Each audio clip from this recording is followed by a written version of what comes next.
అహ్మదాబాద్ విమాన ప్రమాదం ఎంతో మంది కుటుంబాల్లో అంతులేని విషాదం నింపింది. ఉద్యోగం కోసం కొందరు, చదువు కోసం మరికొందరు, విహారయాత్ర కోసం ఇంకొందరు, తమ బంధువులను, స్నేహితులను కలుసుకునేందుకు వెళ్తున్న వారు ఇలా ఇంకా మరికొందరు. ఒకటా రెండా ఎన్నో ఆశలు, మరెన్నో ఆశయాలతో లండన్ బయలుదేరారు వారంతా.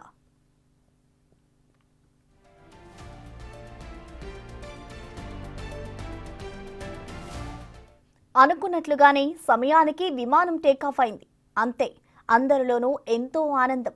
తమ కలలు మరికొన్ని గంటల్లో తీరుతాయని అంతా భావించారు. తొలిసారిగా లండన్ వెళ్తున్న వారిలోనైతే మరింత ఉత్కంఠ. కానీ ఆ క్షణంలో వారికి తెలియదు, అదే తమ పాలిట శాపంగా మారబోతోందని.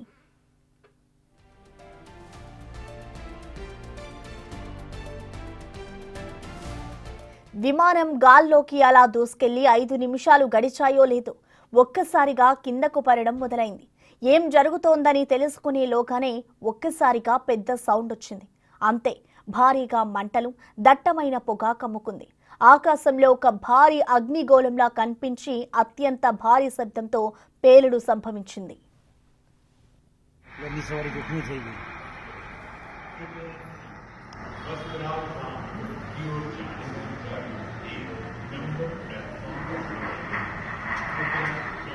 విమానంలో ప్రయాణిస్తున్న 241 మందిని మృత్యువు కబలించింది. భారీ పేలుడు ధాటికి మానవ శరీరాలు మాంసపు ముద్దలైపోయాయి.